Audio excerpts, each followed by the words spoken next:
Assalamu alaikum everyone. I hope you all are doing well. So today we are going to discuss about the realism.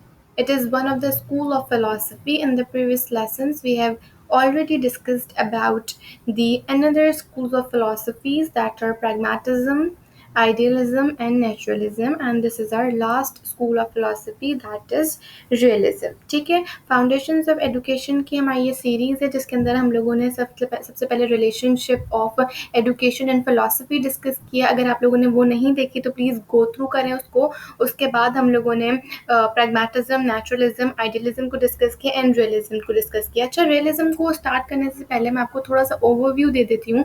ये बिल्कुल ही contradictory कह सकते हैं या फिर अपोजिट जो है आइडियलिज्म के। जैसे आइडियलिज्म जो है हमारा मोनास्टिक कॉन्सेप्ट है, एक अल्लाह पे believe in one God, spiritualism पे बिलीव करता है। इसी तरीके से रियलिज्म जो है बिल्कुल भी इन पे बिलीव नहीं करता, बिल्कुल अपोजिट कॉन्सेप्ट है इन कंपैरिजन टू आइडियलिज्म। अच्छा, एरिस्टोटल ने दी थी, ठीक है, फादर ऑफ रियलिज्म हम लोग एरिस्टोटल को कहते हैं, ठीक है। और एरिस्टोटल जो थे स्टूडेंट ऑफ प्लाटो थे, ठीक है। और प्लेटो हमने कहाँ डिस्कस की थी? आइडियलिज्म में, ठीक है। आइडियलिज्म प्लेटो ने दी थी। उसके अलावा जो है आइडियलिज्म जो थी वो मोनास्टिक कॉन्सेप्ट पे बिलीव करती थी कि ये जो है ultimate reality of human life क्या है कि सेल्फ एफिशिएंसी को फाइंड आउट करना और स्पिरिचुअलिज्म को फॉलो करना, ठीक है। But it is totally the realism is totally based on pluralistic concept, ठीक है। उन्होंने कहा कि इंफॉर्मेशन की, रियलिटी की डिफरेंट सोर्सेस मौजूद हैं, ठीक है। जैसे आइडियलिज्म में उन्होंने कहा कि आइडियलिज्म जो है वो सिर्फ एक मोनास्टिक कॉन्सेप्ट को बिलीव करता है, एक अल्लाह पे बिलीव करता है, एक सोर्स पे, एक रियलिटी पे, ठीक है, एक ट्रूथ पे बिलीव करता है। इसी तरीके से प्लूरिस्टिक कॉन्सेप्ट का मतलब होता है कि डिफरेंट सोर्सेज से, डिफरेंट साइट से आपको सोर्सेज मिल रही हैं, इंफॉर्मेशन मिल रही है, रियलिटी मिल रही है, ठीक है। प्लूरिस्टिक कॉन्सेप्ट उसे कहते हैं। उसके अलावा it believe in importance of material world, material objects पे बहुत ज़्यादा फोकस किया गया है और मटीरियल ऑब्जेक्ट को उन्होंने फेवर किया गया है, ठीक है, रियलिज्म।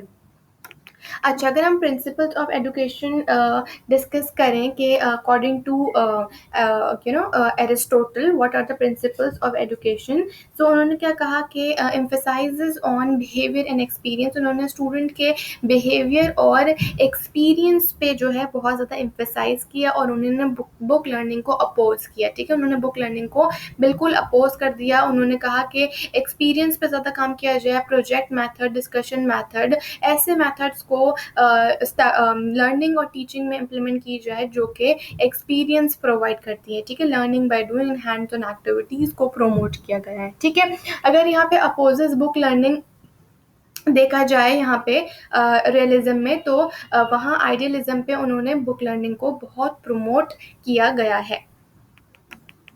अच्छा, एम्स ऑफ एजुकेशन में क्या है कि एम्स ऑफ एजुकेशन में improvement of physical and mental power of a child. उन्होंने फिजिकल और मेंटल पावर ऑफ चाइल्ड को बहुत ज़्यादा इम्प्रूवमेंट करने का कहा।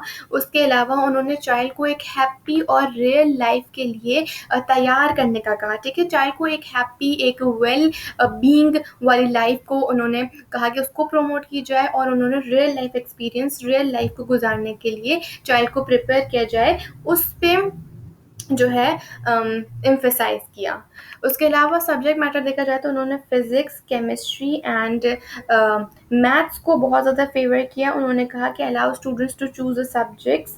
उन्होंने कहा कि स्टूडेंट्स को अपनी मर्ज़ी से to their interest and needs, अपनी इंटरेस्ट और नीड्स के हिसाब से सब्जेक्ट्स को चूज़ करने दें। उनको फ्री हैंड प्रोवाइड किया गया। उन्होंने कोर सब्जेक्ट्स हमें बताया, फिज़िक्स होगी, मैथ्स होगी एंड केमिस्ट्री होगा, ठीक है। उसके अलावा मेथड्स ऑफ टीचिंग को डिस्कस करें तो उन्होंने साइंटिफिक एंड ऑब्जेक्ट मेथड को प्रमोट किया, ठीक है। साइंटिफिक रीजनिंग को प्रमोट किया। एक्सपेरिमेंटल मेथड, जैसे मैंने आपको प्रीवियस स्लाइड में बताया था कि लर्निंग बाय डूइंग को उन्होंने बहुत ज़्यादा प्रमोट किया। उसके अलावा एक्सपीरियंस को उन्होंने कहा कि एक्सपीरियंस भी चाइल्ड को मिलना चाहिए, तो एक्सपेरिमेंटल मेथड को प्रमोट किया। ह्यूरिस्टिक मेथड क्या होता है? अगर आप लोगों ने मेरी मेथड्स ऑफ टीचिंग की प्लेलिस्ट नहीं चेक की है so please go and check that out. वहाँ पे ह्यूरिस्टिक मेथड बहुत डिटेल जो मैंने डिस्कस किया हुआ है। इसमें भी क्या होता है कि एक टीचर एक प्रॉब्लम देती है और डेली लाइफ से रिलेटेड हो सकती है वो प्रॉब्लम, और स्टूडेंट्स जो है मिल के थ्रू डिस्कशन, थ्रू कोलैबोरेशन उस प्रॉब्लम को सॉल्व करते हैं और आंसर्स फाइंड आउट करते हैं, ठीक है। कोरिलेशन मेथड एंड ऑब्जर्वेशन को उन्होंने प्रपोज किया। और एक और अलावा उन्होंने इसके अलावा उन्होंने क्या कहा था कि टीचिंग जो है should be from simple to complex, ठीक है। पहले आप सिंपल कॉन्सेप्ट, बेसिक कॉन्सेप्ट को बिल्ड करें एंड देन आप प्रोसीड करें कॉम्प्लेक्स की तरफ, ठीक है। उसके अलावा अगर रोल ऑफ अ टीचर देखें तो उन्होंने कहा keeping in aside his own opinion, teacher का क्या पर्सपेक्टिव है, क्या ओपिनियन है, क्या बिलीव्स है, क्या आइडियाज़ है, उसको सब साइड पे कर दें, ठीक है। टीचर का ओपिनियन बिल्कुल मतलब इतना ज़्यादा वर्दी नहीं है, उस उनको अपना ओपिनियन जो है बिल्कुल असाइड कर देना है। उसके अलावा teachers must have mastery over the subject she is teaching. अच्छा, उन्होंने इसके अलावा ये भी कहा कि जो भी सब्जेक्ट, जो भी फॉर इंस्टेंस अगर वो इंग्लिश टीच कर रही है तो उसको उस सब्जेक्ट पे मास्टरी होना चाहिए, ठीक है। ये नहीं कि कोई भी टीचर आके कोई भी सब्जेक्ट आपको पढ़ा रहा है, नहीं, ही और she should have the mastery over the subject. उसके अलावा उन्होंने क्या कहा कि not much importance to teacher, उन्होंने इम्पॉर्टेंस को इतनी, टीचर को इतनी ज़्यादा इम्पॉर्टेंस नहीं दी, ठीक है। अगर हम लोग इसको सम अप करें तो रियलिज्म इज़ अ बिलीफ और theory which views the world in terms of object and material. अब दुनिया को ऑब्जेक्ट और मटीरियल चीज़ों के थ्रू देखता है और इसको ही फेवर करता है, ठीक है। उसके अलावा रियलिज्म जो थ्योरी बिल्कुल कॉन्ट्राडिक्टरी है, अपोजिट है आइडियलिज्म के, और realism is given by Aristotle, जबकि आइडियलिज्म जो थी वो पियाजे ने दी थी। अगर आप लोगों को difference among these two schools of philosophy पढ़ना है तो प्लीज़ मुझे कमेंट में बताएं ताकि मैं एक अलग वीडियो लेसन प्रिपेयर कर लूँ, ठीक है। उसके अलावा हम लोगों ने रियलिज्म को पढ़ा के प्लूरिस्टिक कॉन्सेप्ट पे बिलीव करता है, believe in importance of material world. उसके अलावा प्रिंसिपल्स ऑफ एजुकेशन में क्या था कि बिहेवियर और एक्सपीरियंस को एम्फेसाइज करता है और बुक लर्निंग को बिल्कुल ही अपोज कर देता है, ठीक है। उसके अलावा उन्होंने एम्स ऑफ एजुकेशन में मेंटल पावर और फिजिकल वेलबींग पे फोकस किया। रियल लाइफ और हैप्पी लाइफ के लिए स्टूडेंट को प्रिपेयर करना है एम्स ऑफ एजुकेशन में। और मेथड्स में उन्होंने experimental method, heuristic, correlation, observation and उन्होंने बताया सिंपल टू कॉम्प्लेक्स जाना है, बेसिक कॉन्सेप्ट्स पहले पढ़ाने हैं, ठीक है। और टीचर को क्या करना है कि इतनी ज़्यादा इंपॉर्टेंस नहीं दी और अपने अपने जो ओपिनियंस, पर्सपेक्टिव्स हैं उनको साइड में रखना है। और सब्जेक्ट मैटर उन्होंने फिजिक्स, मैथ्स और केमिस्ट्री कोर सब्जेक्ट्स बताए। और उन्होंने कहा कि allow students to choose a subject to their interest and needs. So that's it from my side and I hope you enjoyed the lesson. If you do so, please do let me know in the comment section. Allah Hafiz.